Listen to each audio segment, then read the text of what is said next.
आप देख रहे हैं स्मार्ट वर्ल्ड ऑफ टेक्नोलॉजी। हमारे चैनल को सब्सक्राइब कीजिए और साथ में बेल का आइकॉन भी प्रेस कीजिए।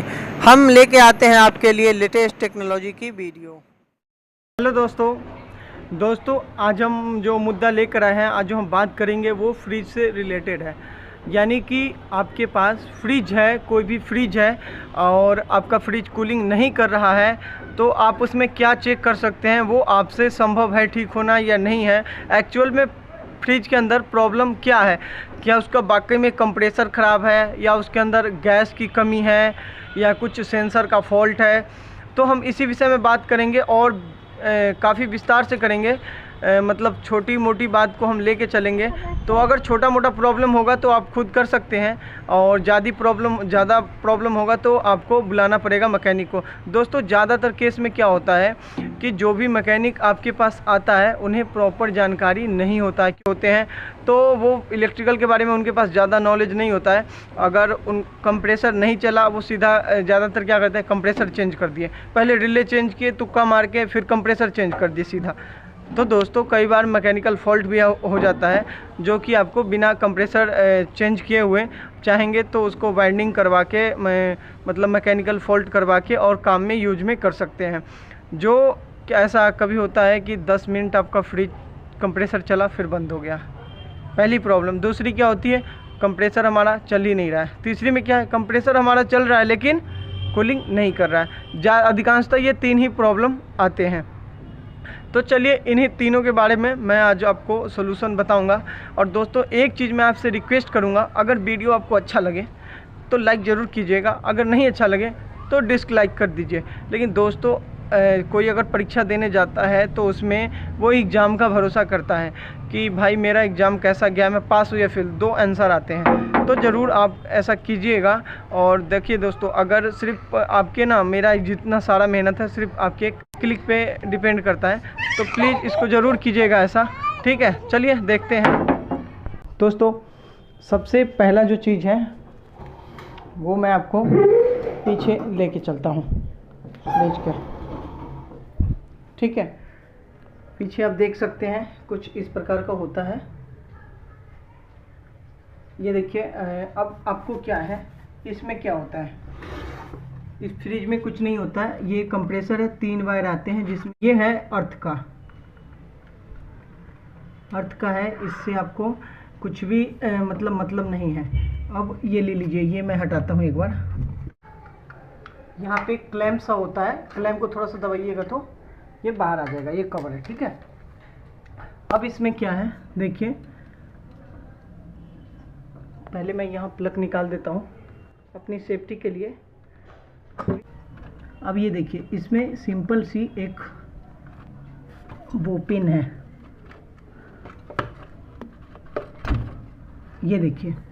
इसका दोस्तों बनावट ऐसा है, जो ये ऊपर वाला आप देख रहे हैं ये कॉमन है और ये स्टार्ट वाइंडिंग है और ये रन वाइंडिंग है। इसमें और इसमें करंट होता है। इसमें तब करंट है जब हमने फ्रिज ऑन किया, इसमें करंट रहता है। इसमें करंट आया थोड़ी देर के लिए, फ्रिज स्टार्ट हुआ, फिर इसमें करंट कट गया और इसमें करंट रह जाता है जिससे चलता है। यानी ये स्टार्ट वाइंडिंग है। आपको ठीक है, फिलहाल इतना ही आप समझ लीजिए।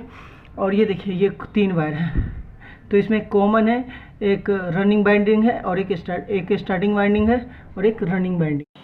दोस्तों मैंने वीडियो के बीच में ये वाला पॉइंट मैंने छोड़ दिया था, नहीं बता पाया से बाई मिस से, तो मैं इस वीडियो को दोबारा से डाल रहा हूँ, इस वीडियो के बीच में डाल रहा हूँ।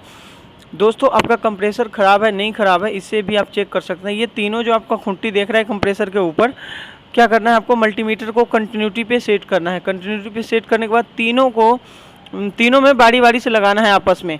अगर वहाँ पे कंटिन्यूटी बजना चाहिए और वैल्यू चेंज होना चाहिए। अगर नहीं हो रहा है तो कंप्रेसर में प्रॉब्लम है, बज रहा है तो ठीक है। उसके बाद फिर सेकेंड स्टेप क्या चेक करना है, तीनों खुट्टी में से बार बार आपको एक मल्टीमीटर का यहाँ टच करना है और एक बॉडी में टच करना है। पहले ऊपर लगाइए, फिर बॉडी में लगाइए, फिर नीचे वाले में लगाइए, फिर बॉडी में लगाइए, फिर एक इधर नीचे वाले में लगाइए, फिर बॉडी में लगाइए। बॉडी में वहाँ मत लगाइएगा जहाँ पर प्रिंट लगा है, थोड़ा सा खरोंच करके, या वहाँ लगाइएगा जहाँ प्रिंट ना है, या कॉपर वाले जगह पे लगाइएगा। और यहाँ पे कंटिन्यूटी नहीं बजना चाहिए। अगर बज रहा है तो बाइंडिंग शॉर्ट है, ये टच हो रहा है बॉडी में। और दोस्तों अगर मल्टीमीटर नहीं चलाना जानते हैं तो हमारे डिस्क्रिप्शन में एक लिंक है, वहाँ देख के मल्टीमीटर चलाना सीख सकते हैं और समझ सकते हैं।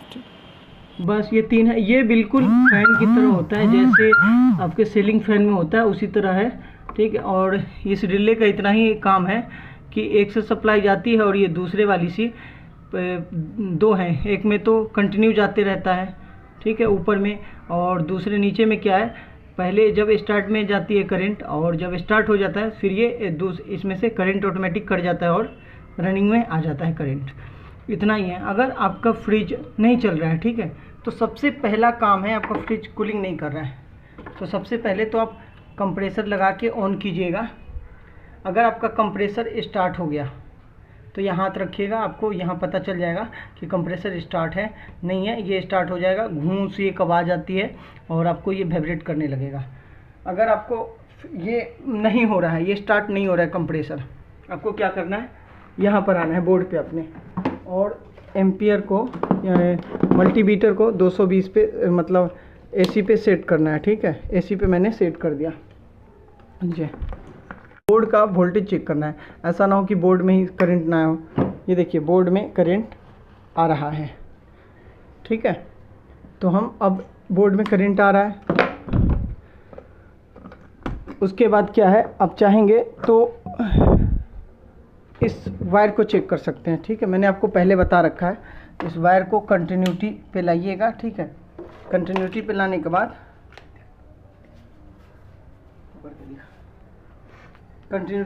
बाद देखिए ये जो रिले है,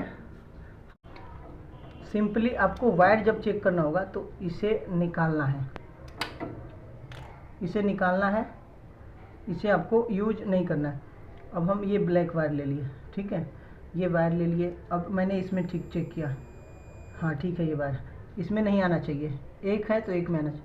अब इसको जब मैं चेक करूँगा इसमें नहीं आना, ठीक है। हमारा वायर बिल्कुल सही है, वायर बिल्कुल सही है हमारा। अब हम इसे प्रॉपर वैसे ही लगा देंगे, ठीक है। अब हमारा वायर बिल्कुल सही है। अब मैं इसको जस के तस, देखिए अब ये 3 है। दोस्तों मैं आपको पहले ही बताया, ये सेम कनेक्शन होता है, सीलिंग फैन है वैसे ही कनेक्शन होता है इसका। ये अब मैंने कनेक्ट कर दिया इसे, ठीक है। ये थोड़ा टाइट जाता है,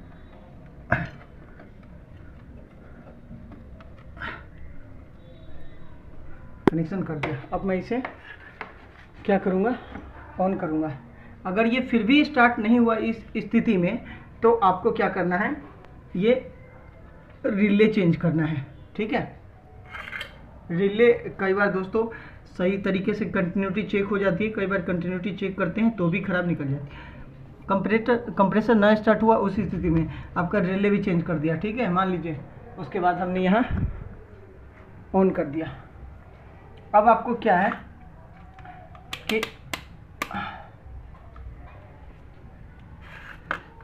अब ले लीजिए, अगर आपका इतना कुछ हो जाएगा, रिले चेंज कर देंगे तो आपका कंप्रेसर बिल्कुल स्टार्ट हो जाएगा। ज़्यादातर पहले रिले जलता है, उसके बाद कंप्रेसर के अंदर लोड आता है। पहले रिले क्या करता है, कंप्रेसर को बचा लेता है ज़्यादा चांसेस में।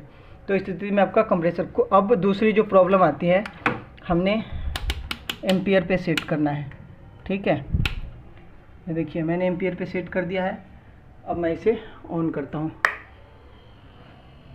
ये देखिए ये फ्री कंप्रेसर पे हाथ रखते ही वाइब्रेट होने लगा, ठीक है। ये वाइब्रेट हो रहा है तो हमें पता चल गया कि ऑन हो गया। ये देखिए एम्पियर, सबसे मेन चीज़ है एम्पियर। ये आपका 5, 6, 7 तक भी ले तो ठीक है, 0.567 यानी 4 से लेके आपको 5, 6, 7 इसी के रेंज में रहेगा, इसी के आसपास, लगभग 5 मान लीजिए, 0.5। तो आपका कंप्रेसर अगर इतना पे चल रहा है, आपका कंप्रेसर बिल्कुल परफेक्ट है, कोई इशू नहीं है, कोई दिक्कत नहीं है, ठीक है। अब उसके बाद जो प्रॉब्लम आती है, आपका ये 3, 4, 5 इतना एम्पियर ले ले और बंद हो जाए, ठीक है। 3, 4, 5 एम्पियर लेने लगे, ये आपका एम्पियर बिल्कुल ना ले, 0 ले, बिल्कुल एम्पियर ही ना ले और ये वाइब्रेट ना हो, तो उस स्थिति में रिले भी चेंज कर लिया आपने तो कंप्रेसर आपका ख़राब है, वाइंडिंग उसके अंदर की ख़राब है, जल चुकी है और कनेक्ट हो चुका है। यह एम्पियर आपका बहुत ज़्यादा ले रहा है, 3, 4, 5, 6 ले रहा है, तो भी आपका कंप्रेसर ख़राब है। अब दूसरी जो एक और प्रॉब्लम आती है फ्रिज के अंदर, वो ये है कि आपका ये एम्पियर इतना ही लेगा, 2 minute, 4 minute, 5 minute, 10 minute, 15, 20 minute, 15 minute आपका इतना ही लेगा और 15 मिनट बाद आपका फ्रिज चलेगा और बंद हो जाएगा। तो दोस्तों उस स्थिति में क्या होता है, आप एम्पियर पे लगा के 15 मिनट चलने दें, ये एम्पियर कम 5-6 एम्पियर तक भाग जाएगा, 5-6 एम्पियर तक भाग जाएगा, 4-5 ऐसे। तो उस स्थिति में कंप्रेसर जला नहीं होता है, वाइंडिंग ख़राब नहीं होती है इसकी, लेकिन इसके अंदर जो मैकेनिकल प्रॉब्लम होता है, इसके अंदर जो इक्विपमेंट लगा होता है ना, रोटर वगैरह, तो उसमें क्या है, उसमें प्रॉब्लम आ जाती है, चलने में प्रॉब्लम आ जाती है। तो ये चल नहीं पाता प्रॉपर सही तरीके से और ये ख़राब हो जाता है उस स्थिति में। तो ये मैकेनिकल प्रॉब्लम है, आप चाहें तो इसको रिपेयर करवा सकते हैं। तो ये आप कंप्रेसर चेक कर लिया, ठीक है। और दोस्तों एक चीज़ और, आपका अगर ये 1 ले रहा है या 2 ले रहा है, पॉइंट ले रहा है और कंप्रेसर ऑन हो रहा है, 0.1 ले रहा है, तो लगभग समझ लीजिए कि आपका गैस ख़त्म है, गैस नहीं आपके फ्रिज में। कंप्रेसर स्टार्ट हो रहा है और आपका एम्पियर 1 ले रहा है या कम ले रहा है, नहीं भी ले रहा है, स्टार्ट हो रहा है, तो समझिए कि आपका फ्रिज आपका जो गैस नहीं है फ्रिज के अंदर। चलिए मैं इसे अब वापस, अब एक प्रॉब्लम और आती है, मैं वो भी आपको बता देता हूँ प्रॉपर। अब एक जो प्रॉब्लम आता है वो ये है कि 10-15 मिनट फिर चलता है और बंद हो जाता है। तो एक ये भी है कि आपका जो सेंसर लगा होता है, सेंसर जो लगा होता है इसके अंदर, ये नीचे ये देखिए, ये मैंने ये फ्रिज का खोला है, इसके नीचे एक सेंसर लगा होता है। ये सेंसर को जब नट बोल्ट यहाँ खोलिएगा, ठीक है, यह नट बोल्ट, तो देखिएगा क्या है, ये बिल्कुल टच होता है, टच होते ही क्या है, तुरंत चिल्ड हो जाता है और ये वो हो जाता है, ठंडा हो जाता है, तो ऑटोमेटिक ट्रिप कर देता है। ये थोड़ा सा अंदर जो खोलने के बाद आपको हटा होना चाहिए, तो ये हटा होना चाहिए, इसलिए ये तब सही काम करता है। अगर आपका हटा है और तो ऐसा हो रहा है, ठीक है, तो यही है प्रॉब्लम। अगर आप बल्ब है, बल्ब चेंज करना चाहते हैं तो यहाँ से आप बल्ब खोल के चेंज कर सकते हैं, ठीक है। तो फ्रिज का यही है ट्रिक, आप इतना से पता कर सकते हैं, इतना बहुत होता है, ठीक है। ठीक है, तब तक बाय बाय। तो दोस्तों उम्मीद करता हूँ कि ये वीडियो आपको पसंद आया है। ये वीडियो अगर पसंद आया है तो लाइक के बटन पे क्लिक कर दें और मेरे चैनल को सब्सक्राइब करना ना भूलें, क्योंकि दोस्तों मेरा सारा मेहनत सिर्फ आपके क्लिक पे डिपेंड करता है। तो प्लीज़ इसे सब्सक्राइब ज़रूर कर लें और बेल का आइकॉन भी प्रेस कर लें। धन्यवाद।